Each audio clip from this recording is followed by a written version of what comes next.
so glad that you could come back and join us for what will be a very riveting 2 segments with Rocket Right. I am Hurricane Betsy Barnes here with Dr. Kay Solar and Diane Andrews, who is PhD Diane Andrews. She is an award-winning television host, an author, a business owner, and has done quite a bit of research about COVID-19. She has a new book out, COVerup ID 2019. It's about the greatest mobilization of a public-private collaboration in American history in non-war times. And let me tell you, this is her 5th book.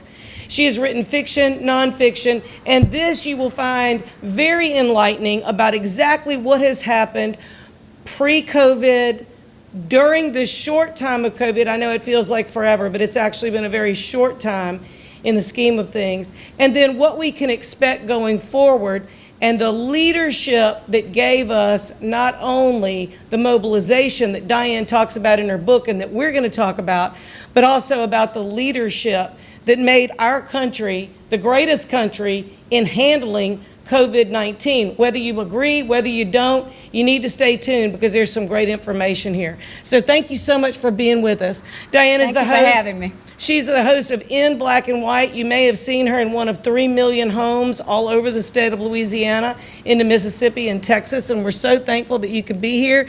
This is a super serious subject, and it looks like a very small book, but let me tell you, it's a deep read because you have a ton of stats. You have a ton of information about other countries, not just the United States. And your premise is, during the last 9 months, this mobilization of private partner collaboration is unprecedented in the history of the United States. Tell us why you decided to do this. And I would probably even take it further than that, probably in the world. I say non-war times, but there were 190,000 people involved in this mobilization that the administration put into motion. It started off on January 14th after we had been asking China, has it jumped to zoonosis, human to human, transfer human to human. And they kept saying it's animal to animal. Yesterday, CNN even said, hey, it seems like it was true, that they were hiding it for months. When Donald Trump and the administration and many others were saying they were hiding, and everybody said he was a racist, he was a xenophobe when he closed the border. People may not realize this. I was shocked. 14,000 people go from China to America out of our western border every day. 6,000 from crazy numbers? Yeah, I had no Crazy idea. numbers. Can you imagine? That's 500,000 people, over 5 million people out of our western border. Western border to China. And when he closed that stopped that. Now he found out on the 14th, January 14th. By the 31st, he had shut down the borders, and you may remember Nancy Pelosi on February 4th at our State of the Union tearing up his papers. Oh, yes. That he was talking about that, and he talked about what was going on, and of course he thought maybe Wuhan was telling the truth. At first, you have to give everybody the benefit of the doubt. Wuhan is in Hubei province, which is like a state of Louisiana. Here, Wuhan is a city, like Baton Rouge. In China. But much bigger, yes. It's Wuhan, Hubei, China, like Baton Rouge, Louisiana, United States. That's the way it works over there. And they shut down all their borders between states. That's the way they did Ebola. I've done Ebola, Zika with Dr. Rittard, our state epidemiologist who passed last month. Yes. I've been doing viruses for 5 years, flu. We've done every pandemic All and types epidemic of around. research. Yeah, H1N1, everything. And this, in Ebola, the reason I bring that up is they shut the borders down from country to country in Africa with the Ebola virus. That's how they contained it. So in other countries, they shut the borders down more quickly than we did state Only to state. China here in the did United that. States. They were shutting the border down before they told us it had jumped from human to human. So why were they shutting the border down? So one of the things in your book and in conversation that you say is the media was working against President Trump in trying to get everything mobilized to protect people because PPE, ventilators, and other necessary equipment to protect and to be used in healthcare had actually been completely depleted during the Obama-Biden administration 8 years previous. That's what you're saying. President Bush started something he named it our national stockpile for the N95s. And he also started what we use now, the messenger RNA is what the Pfizer and the Moderna, they're 6 virus candidates. Those 2 are using the messenger RNA, which the old cell technology, this one just does within, as you know better than me, doctor, that you take from the DNA, you take the DNA, you send the messenger to the ribosomes, and it creates the message you want to produce protein synthesis. Right. And that's what messenger RNA is. This is the first time in history that this has been used to create a vaccine, and I'm so excited about this. Yes. This will change humanity. Even Jake Tapper and Dr. Gupta had to say this is an unmitigated success, they said last week.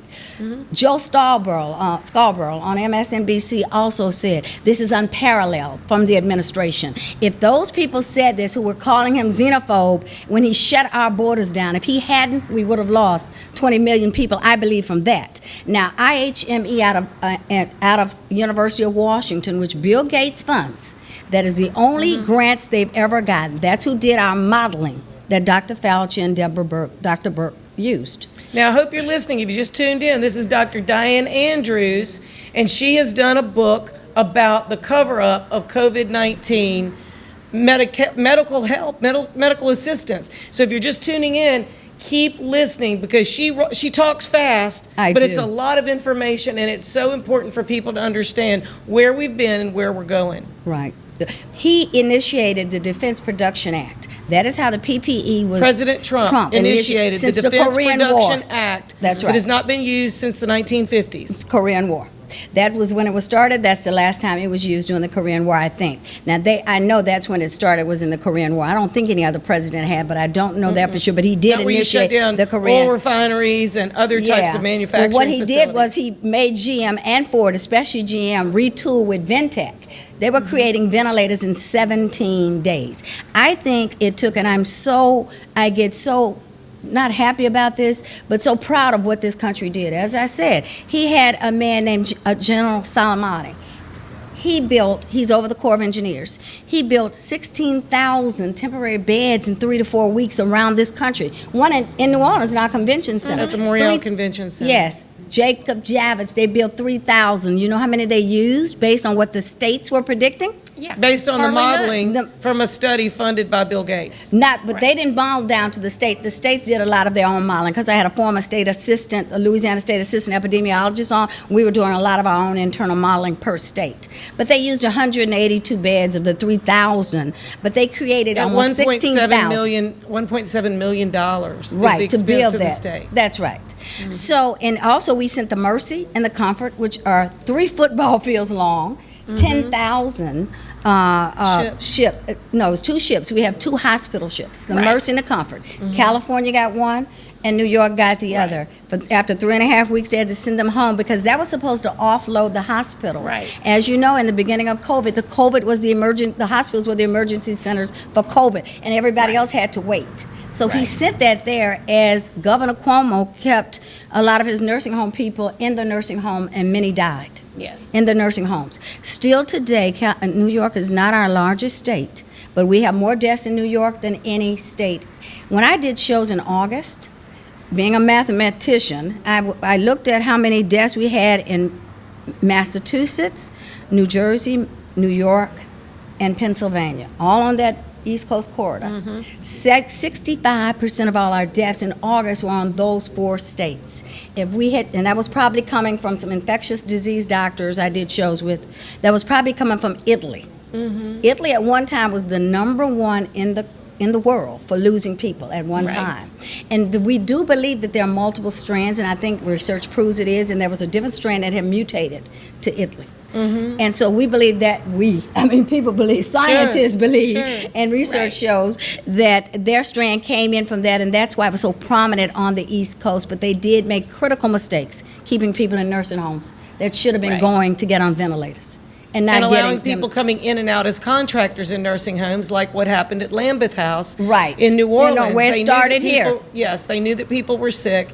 They were not stopping the in and out, and then other people contracted it, whether it was brought in initially from somebody infected at Mardi Gras or not. We don't know, but it continued to mutate and to continue to spread. And so we should have shut down New Orleans. Probably. We should have isolated it in some way. Let me tell you, I started my first show. I did 10 shows on COVID. I've done 10.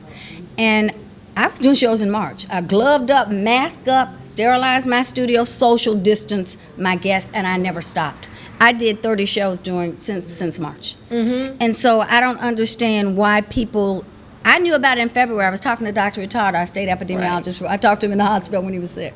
And then I got our former state epidemiologist to do the first show with me. We had the 5 deaths in at Lambert. And after that, of course, exponential. Everybody's in and out of New Orleans. Again, take some heed from the Ebola, isolate. Take some heed from China, even though we don't believe their numbers. They said that too on CNN. Mm-hmm. We believe they do have more deaths there. And whether this is a bioweapon, as Dr. Li Wenyang, and I may be mispronouncing her name, but that's a virologist who escaped from China, who worked on this disease, who says it is. Interview. Yes, and she also says they have her mother captive now because she escaped from China. You know, let's take a break. Okay. We're going to come back. And we want to talk a little bit more, because if we could do this in a year, what else could the United States do to recover?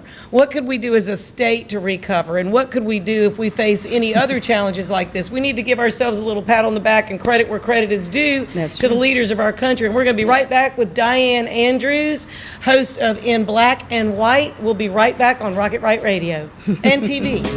Yeah.